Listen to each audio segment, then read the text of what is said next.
the insane different turtles, like the Horace Grant Donatello.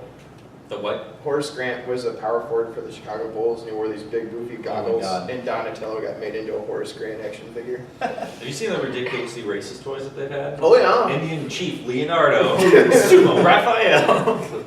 This big, he had big old turtle. Right there.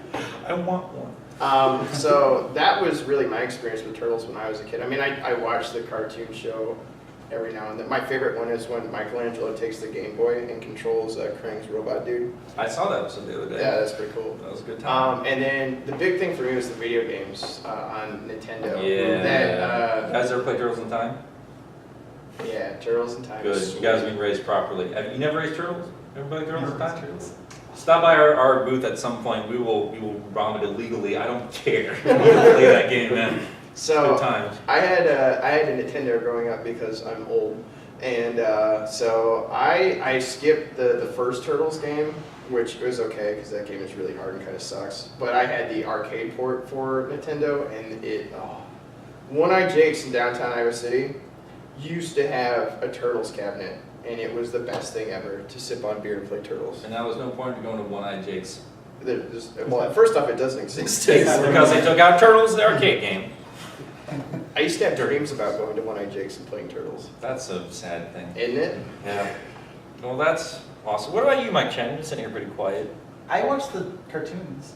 Yeah? All the time. I didn't have really any of the actual action figures. I had, well, you know, I have the Street Sharks. Dirty knockoff ones. They have a picture, I remember on the back, because they had these big puppets, and they had a picture on the back of them punching the T-Rex from Jurassic Park. That's right. So I was confused because I had that toy. So I was wondering what that toy was doing on this. Wait a minute. Okay, that realistic dinosaur is getting punched by a cartoon shark. That's alright. That's fine. I had one of those. They're everywhere. Who wants to talk about Street Sharks? No? Biker Mice from Mars? Stay on topic.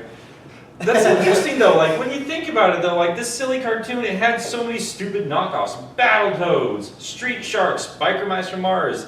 Everyone wanted some creepy anthropomorphic critter to sell crap to. And turtles, of all animals. Those are still around. Yeah. And nobody really thinks about how silly that concept is. They just think about how sweet Raphael is with his size and Leonardo with his katana and stuff like that. It's iconic. I'm going to talk about Ghostbusters again because that's just what I do. But you could slap the Ghostbusters logo on virtually anything and people will buy it. Yeah, because they know what that is. And you can do this exact same thing with Turtles. So, I guess I'm going to ask some of you guys if you want to be willing to shout out answers to us. What stands out to you guys about Ninja Turtles as far as the franchise is concerned? Like, what draws you guys to it? Michael Curry, you can talk now. Turtles. I like turtles.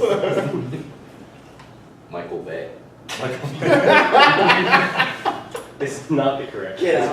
I get the impression you just have no idea. You just decide to sit here like, what are Ninja Turtles? Do they have ninja weapons? That's stupid. I honestly came here for penguins.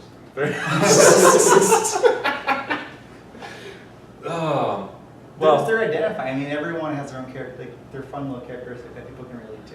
And everyone wants to. All your friends are like, oh, I want to be Donatello because I'm with the computers. I No want one to be wants to be Michelangelo.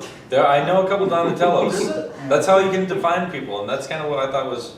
I think that's what sticks out about them. Like, I don't know if you guys frequent crack.com, but they had this wonderful video one time, an after hours videos where they're talking about why your favorite Ninja Turtle defines who you are as a person. And they're like, think about it. Who's your favorite X-Men? And then everyone at the table was like, Wolverine. Who's your favorite Power Ranger? Green and white. And then they're like, who's your favorite Ninja Turtle? Everyone's got a different answer. Nobody has the same answer. And I think that's what's interesting about it. They have these very defined characteristics between all four of these characters, and they stick out to us, and they stick with us. And even Raphael, who had 3 different personalities, I'm pretty sure, throughout these last 30 years. I mean, he's cool but rude, and now he's an angry dude all the time. But a sweet dude. Spoilers for the Michael Bay movie. We don't care. So speaking of... So we should talk about the movies a little bit too. we'll get into the movies in just a second here, but do you guys have a favorite Ninja Turtle? Nice. Mikey? None? Gentlemen? Donatello? No, Raphael. Raphael. There we go. Which Raphael? 1980s Raphael or the 80s. Everything minus 80s. Fair I like enough. also, I like the female reporter. April? April, The I buxom like banana. that they included her in Yeah. well, yes. How about you two gentlemen? Michelangelo, he's a party dude. He is Right. hard to do. He's Like nice. 80s Raphael and the more leadership role, Leo and the more modern ones that we 2003 Leo was the bomb. He was really cool. I gotta admit, watching the old show again, I mean, I've always loved Leonardo, but I think for the 80s show, Raphael is definitely a new favorite of mine because he is hilarious. He's still funny. That guy who, what's his name? Who's the guy who voices him? Rob Paul. Thank you, Rob Paulson. Rob Paulson has always been amazing. He's so good. But he does his own podcast. He can talk about himself all he wants to. But what about you two? Mikey, for sure. Mike, if you're all iterations of Mikey? Mm-hmm. Okay. I like Johnny Knoxville Leonardo. Hello! I haven't done that to you in a month. You've been so busy with your comic. Oh, I finally got to do it.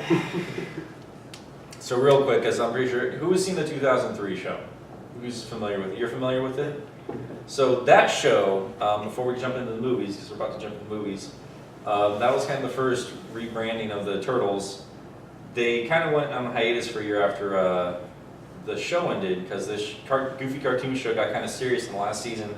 Nobody cared. And then they gave it to the Power Ranger guys, made a live action show, and everyone doubly didn't care. Next mutation. They put boobs on a turtle and threw it in the show and said, that's a good idea. And then had all 4 turtles try and bang their adopted sister. So that was cool. Yeah, Venus.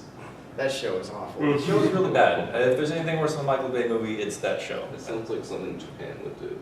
You'd think so. You would think so. But if it was just like the original Power Rangers guys, I would have loved it. Because if you've seen the original Power Rangers, it's hilarious. it's insane. Oh, it's so good. It's insane. You want to tell them the first? Yeah, okay, so I'm assuming we're familiar with the Power Rangers. Sidebar. Yeah, we're skipping. Well, Turtles. Just is Power tell Rangers. them what Okay, happened the first 5 minutes of that show. So we got into we found the Japanese Power Rangers on YouTube, and like our Power Rangers, because there's so many before. Get to them. it. Anyway, so the pig monster, right? Where everyone remembers the pig monster and how he eats everything. The episode starts with this portly Asian kid getting chased by these not portly Asian kids. He's up in a tree. And he runs up a tree, and these kids are running around going, fat, Minnesota, fat. And then the Yellow Ranger Comes flipping into scene. This is how he enters the scene. He doesn't walk in. He goes, whoa, whoa. Also What's important- going on in this part? Also important that he said he, because the Yellow Ranger is a dude in Japan. Yup. Which is why when you see the fight scenes in America and Trini's got a Junk. bulge, that's because in Japan it was a dude. Go Power Rangers. And so anyway, so they go fat, Minnesota, fat, and the Yellow Ranger comes flipping in, and he goes, why are they calling you that? And he goes, because I am fat like Minnesota pig. So I have to pause it because I'm like hysterical. I live with him, and I wake up because I work overnights, and I woke up startled because I heard this screaming laughter. Oh, And he comes in, he's crying. You have to see this. it's great though. Yeah. and Back so- to it. Let's get back to it. So, Next Mutation was made by Saban, who brought Power Rangers over and did the live action stuff, which was really bad. So, when I was a kid, I heard there was coming out the new Ninja Turtle show. Okay, that's cool. It's a live action one. Oh, that's pretty cool. I love those movies. I can't wait to see a live action version of that all the time. It's made by Power Rangers. Oh, no. And it was really bad. It was really, really bad. So imagine Power Rangers without the Japanese fighting scenes. That was the entire Turtles Next Mutation. So it was horrible. You remember we tried to watch it one time? What did we watch? Like 2 minutes of it? Yeah, I saw that's what it's for. Splinter. They had Splinter in a fight scene, and they used different masks when you move around, I guess, because they didn't want to break the animatronics. So they had the Splinter, who was just mouth agape the whole time, and flop around. like an angry sock puppet. They just had no control, and they didn't try to edit it out or anything. It just looked